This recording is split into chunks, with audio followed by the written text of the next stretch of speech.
Salut, bien dans cette vidéo, aujourd'hui je voulais te partager avec toi l'entretien, nettoyage, entretien de la sellerie cuir de la Golf 3 Cabrio que je suis en train de faire. Donc là il faut que je fasse un nettoyage complet du cuir et après un nourrissage et puis une cire de manière à rendre l'ensemble moins sensible aux UV et moins sensible à l'eau. Ça c'est un gros souci qu'on a au niveau des cabriolets.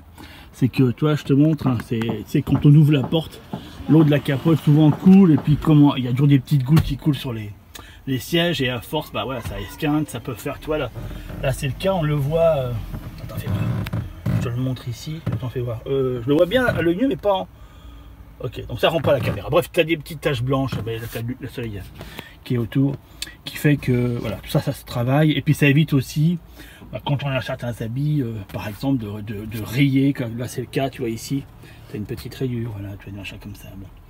Et puis ça évite aussi, qu'on s'est fait correctement, régulièrement, de voir les espèces de petites traces que tu vois là. Donc tant que c'est pas déchiré, c'est déjà ça, mais il faut l'entretenir de manière à éviter que le cuir s'assèche complètement. Et ce qui provoquerait uniquement une déchirure, alors là c'est un autre délire. Hein. Donc bref, nettoyage complet de la sellerie, nourrissage, je vais te montrer avec quoi. J'utilise un lait pour ça. Et après une graisse en fait, un produit un peu graisseux qui va à la fois protéger au niveau de l'humidité et du soleil. Pour le nettoyage, j'utilise ce produit qui de Chemical Guys Laser Cleaner qui me permet de nettoyer correctement les sièges en cuir. De manière comment te dire, c'est fait exprès quoi. C'est pas qu'un produit vaisselle, tu peux toujours bousiller le machin, etc. Il est assez costaud, donc il faut mieux le tester au départ sur un petit coin, voir si c'est pas trop corrosif. Il y a sur des cuirs, ça peut être corrosif, c'est cas il faut le mélanger. Voilà, c'est tout simplement avec de l'eau. Donc réduire en fait si tu préfères, voilà, ça peut être du 1 pour 1 ou moins d'1 pour 1, tu vois, la moitié, 1,5 pour 1, enfin voilà, après ça dépend de. Mais il est assez costaud et il nettoie en profondeur, c'est ça l'important. Donc tu es censé avoir, une fois que le nettoyage fait, tu vois, je vais te montrer, un fini très mat, très mat en fait, pas du tout brillant, et le brillant on va le redonner par la suite. Voilà un petit peu, je te montre tout ça. Donc en fait c'est tout con, je sais pas si je te le montre, si vite fait, hein. Putain, parce qu'il faut le mettre en machin, tu sais je suis avec, c'est comme d'hab, hein, tu sais je suis avec une main. Tiens, j'en profite, n'hésite pas à t'abonner parce que j'en ai plein de machins, plein d'infos là-dessus, voilà, tu vois, j'en mets un peu. Je vais mettre celui qui était sur le... Non, c'est pas celui-là. Ça coule, ça coule, c'est cool. Ouais, c'est ça, voilà, que je voulais mettre. Voilà, hop. Et puis après, une brosse. Pour cuire, c'est quand même mieux. Et puis alors, voilà, on va y aller tranquillou. On nettoie bien. On fait bien les pliures comme ça. Voilà. Et puis après, j'ai un petit chiffon, tu vois, style microfibre, avec lequel je vais essuyer. Voilà. Et comme tu peux voir, la crasse que tu enlèves est monumentale. Voilà, c'est la preuve que ça vaut le coup de le nettoyer. Si tu fais un graissage sur un cuir d'eagle, comment te dire, qui n'est pas nettoyé, autant ne rien faire. C'est comme ça revient au même que ceux qui se mettent du parfum alors qu'ils se sont pas lavés, toi, dans le même état d'esprit. Tu pues parce que tu es crasseux, mais tu veux du parfum pour essayer de camoufler l'odeur avec une autre odeur. Ça n'empêche que l'odeur de base, qui est le fait que tu pues la transe, reste toujours. Tu comprends? Bon, là c'est même topo là, tu vois, si tu fais pas ça de manière... Bon, façon, je vais faire ça avec mes deux mains parce que c'est un gerbe avec une main. Tu vois, donc voilà, tu vois un peu l'état du torchon qui était nickel au départ. Hein, tu vois, je te montre l'arrière qui est quand même bien d'un bon vert, tu vois, puis là, voilà. Donc on fait tout comme ça, et puis après on reprend pour faire le nourrissage. À la fin, alors n'hésite pas à repasser des fois, une ou deux couches, tu vois, histoire de... Comment te dire, de faire en sorte que ça soit le plus propre possible. Tu vas te rendre compte à quel point c'est impressionnant la crasse que tu sors de ça. Même tes coutures, elles retrouvent, tu vois, limite, tu vois, la couleur d'origine qui réapparaît comme par magie. Bon, bref. Donc ça donne un aspect comme ça assez mat en fait, hein, assez mat. Là, on va appliquer un lait que j'ai, une espèce de lait. Alors attends, faut que je te montre. Ça va être le merdier. Bref, je te filme. En fait, si, attends, juste 2 secondes, hop, parce que de toute façon, il faut que je le passe. Voilà, tu vois. Un lait comme ça, une pâte qu'il faut que je passe partout. Donc pour ce faire, je prends une éponge, dans ce principe-là, qui est souvent livré avec. D'accord. N'importe quel lait nourrissant pour le cuir fait l'affaire. Chemical en fait aussi. D'accord. Donc si tu cherches dans la marque Chemical, tu vas en trouver. Voilà. Ensuite, tu places comme ça. Et après, bah, l'objectif est de bien prendre chaque pièce, tu vois. Alors, tout de suite, tu vois la différence, hein, c'est flagrant. Pour bien faire rentrer à l'intérieur, bah, ce lait nourrissant. Parfois, c'est peut-être utile d'en passer 2 couches, à voir, d'accord. Et bah, faut faire ça partout en fait, hein, tout simplement. Donc, tu as un petit peu de boulot. Et puis, on passera après bah, à la graisse. Donc, logiquement, tu en arrives à ça. Donc, l'ensemble de ton cuir est complètement nourri. On voit déjà que ça a changé d'aspect et de couleur. On va continuer. On va utiliser une graisse pour cuire, d'accord. Ça a cette consistance-là.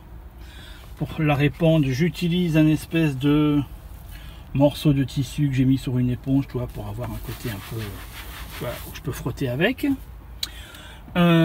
puis on va faire ça, tu vois, nickel. Alors, tu sais, l'ensemble de l'opération va te prendre un petit peu de temps, hein. Il y a 3 opérations tout à faire. Prévois, ça prend pas 10 minutes, hein, je te donne l'info. Surtout fais attention parce qu'il y a des parties qui ne sont pas en cuir sur la cabriolet Golf 3, d'ailleurs la Golf 4 aussi d'ailleurs. Par exemple, ça c'est du Sky, tu vois, ça c'est du cuir. Sur le siège, cette partie là elle est en cuir, cette partie là elle est en Sky. Tu vois un peu les grosses nuances. Donc regarde, tu verras, la texture est pas la même, hein. C'est pareil ici, tu vois, ça c'est du Sky. Donc va pas aller traiter ces parties là avec ça, c'est pas avec ça qu'on le fait, c'est avec un autre produit. Et ça je te le montrerai quand je le ferai. Donc uniquement les pièces en cuir, et même le fauteuil en cuir n'est pas complètement recouvert de cuir, c'est juste la devanture, le devant qui est recouvert en cuir, l'arrière c'est simplement voilà, une épaule plastique Sky. D'accord, là c'est pareil, toi là c'est cuir, mais sur le côté ici c'est Sky, tu vois. Là c'est pareil, là aussi, tu vois.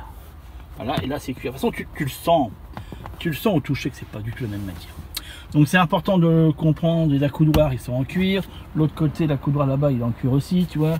Comment te dire, la partie cette espèce de truc plat là qui est ça, le tablier et en cuir aussi, quand tout le reste c'est du Sky. Voilà un petit peu. Oui, info important, ne fais pas ça un jour il fait super chaud. Là aujourd'hui il fait 20 degrés à peu près, tu vois, c'est correct. S'il fait trop chaud, le cuir il est, faut pas qu'il soit brûlant quand tu fais cette opération là, faut qu'il soit à température ambiante, tu vois, une température, je dirais, voilà, tiède, autour de 20, 21, 22, tu vois, un petit peu, mais pas plus, hein, ça c'est important. Quoi dire d'autre? N'hésite pas à prendre des gants si tu as les mains sensibles, voilà, au moins ça c'est dit.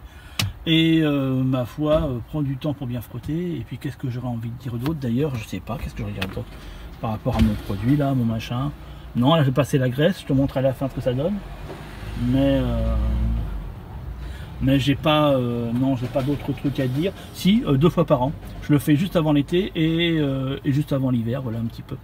2 fois par an, traitement complet dans le même état d'esprit que j'ai te montré. Le lavage au produit, après lait et graisse. Et puis voilà, et logiquement, tu as un cuir qui se tient, qui est souple, qui évitera de se déchirer.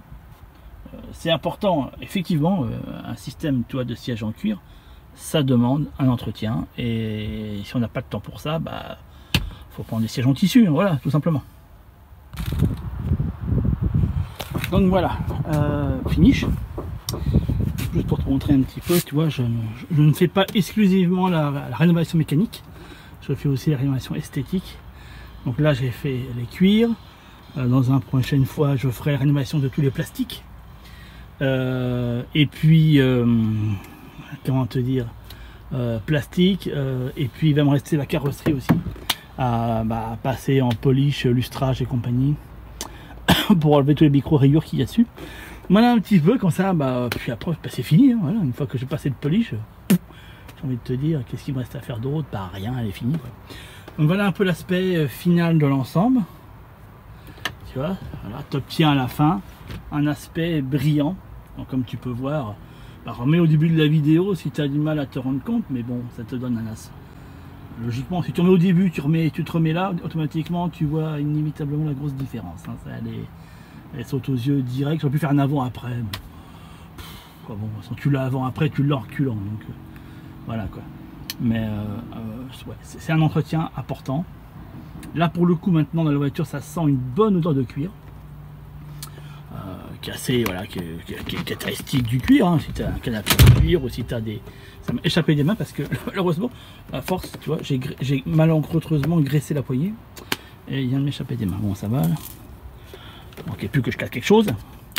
Quoi dire? Non, mais rien, c'est tout. Il y a juste ça à comprendre derrière. Et puis, ma foi, c'est tout.